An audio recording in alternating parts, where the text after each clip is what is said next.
You are pulling weeds along the base of the shed, or lifting a piece of plywood that has been sitting in the yard since last autumn, or simply walking through tall grass near the garden fence. And there it is. Long, smooth, gleaming faintly in the light, sliding away from you with that unmistakable side-to-side motion that every human nervous system has been wired for millions of years to recognize and fear. Snake. Your body reacts before your mind even finishes the word. You step back, maybe reach for the nearest tool, maybe just freeze entirely. This is the oldest alarm system you own, inherited from ancestors who needed to make that decision in a fraction of a second or not survive the day. But here, in your backyard, on this particular afternoon, that ancient alarm is about to be wrong. Because what just slid through the grass at your feet is not a snake at all. It has ears. It has eyelids that blink. And running down each side of its body is a single, narrow groove that no snake on earth has ever possessed. Stop before that shovel comes down. What you are looking at is a lizard. A legless lizard. And the next 4 minutes are going to change the way you see every long, sliding, scaleless-looking creature you ever encounter in your yard again. Let's start with the groove, because it is the single most reliable detail in this entire story, and almost nobody has ever heard of it. Run your eyes along the side of the body, the place where the back meets the belly, and on a glass lizard you will find a continuous fold running from just behind the head all the way to the tip of the tail. It looks almost like a seam, a soft crease where the scales change pattern slightly above and below it. No snake has this structure. Not one species, anywhere on the planet. The lateral groove exists in glass lizards for a precise mechanical reason: their bodies are armored. Beneath the smooth, glossy scales that make the skin look so snake-like at a glance, glass lizards carry bony plates called osteoderms, the same kind of reinforced dermal armor found in crocodiles and armadillos, embedded directly into the skin across the back and sides. This armor makes the body rigid, almost glass-like, which is where the name comes from, and which is also why an alarmed glass lizard can shatter its own tail into pieces the way glass shatters when struck. But rigid armor creates an engineering problem. How do you breathe, how do you eat a large meal, how do you carry a clutch of eggs, if your entire trunk is encased in bone? The lateral groove is the answer. It is a flexible accordion fold built directly into the architecture of the body, allowing the rigid armored trunk to expand outward during breathing and contract back to its slender resting shape afterward, the same way an accordion's bellows allow a rigid instrument to fill with air. Look closely the next time you see one breathing and you will watch that groove visibly widen and narrow with every breath. It is not decoration. It is the only reason an armored, legless body can function at all. Now look at the head, because this is where the second piece of evidence lives, and it is just as conclusive. Glass lizards have eyelids that move. They blink.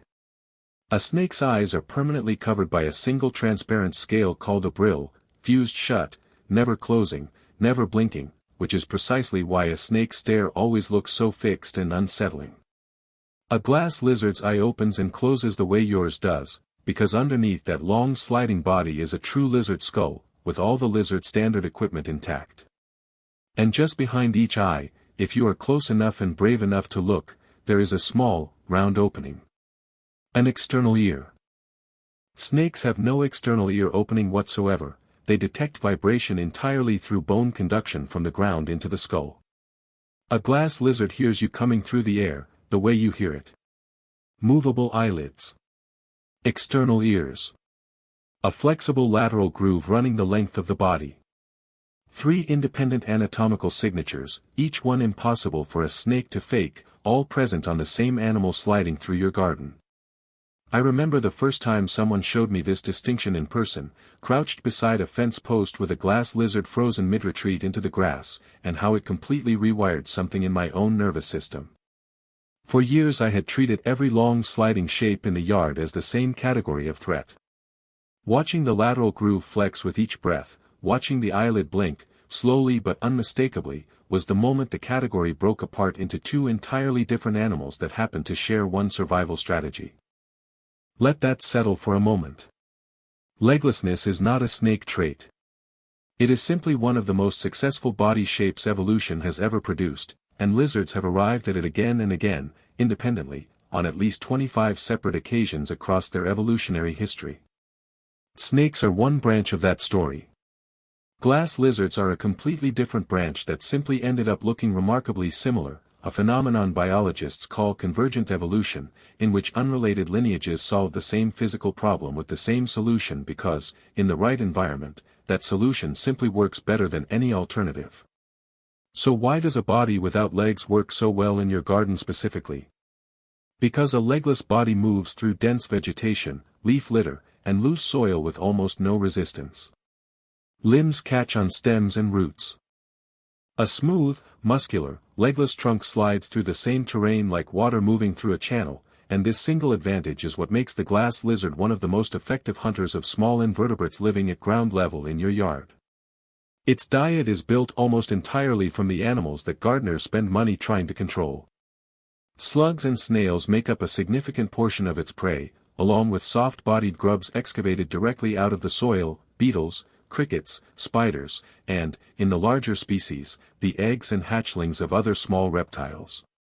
A glass lizard working the base of your garden beds at dawn or dusk, the hours it is most active, is running a pest control operation that costs you nothing and that no granular product on the shelf at a garden center can fully replicate, because it is hunting by scent and movement in the exact soil-level gaps and root tangles where chemical treatments rarely penetrate.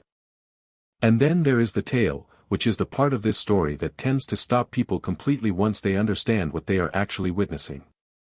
If you or a predator manage to grab a glass lizard, the tail does not simply tear off as an accident of struggle. It detaches along specialized fracture planes, pre-built weak points between specific vertebrae, in a process called autotomy that the animal itself initiates by contracting muscles around the fracture point at the exact moment it needs to escape. The detached tail does not go still. It thrashes violently, sometimes for several minutes, sometimes breaking into multiple still-writhing pieces as it falls, throwing every visual signal a predator's brain associates with a struggling, vulnerable target. While that performance holds the attention of whatever just grabbed it, the lizard itself, now missing more than half of its original body length, disappears into the grass. Researchers studying this trade-off have a blunt, memorable description for what just happened: it is the reptile equivalent of declaring bankruptcy. The tail is not just length. It is the glass lizard's primary site of stored fat reserves, energy it has been building for months. Losing it buys survival today at a significant metabolic cost that will take a long time to repay. The tail will regrow, but slower, shorter, and structurally different from the original, a visible scar of the decision made in less than a second. There is one more scene to this story, and it happens underground, in early summer, in a place you will probably never see.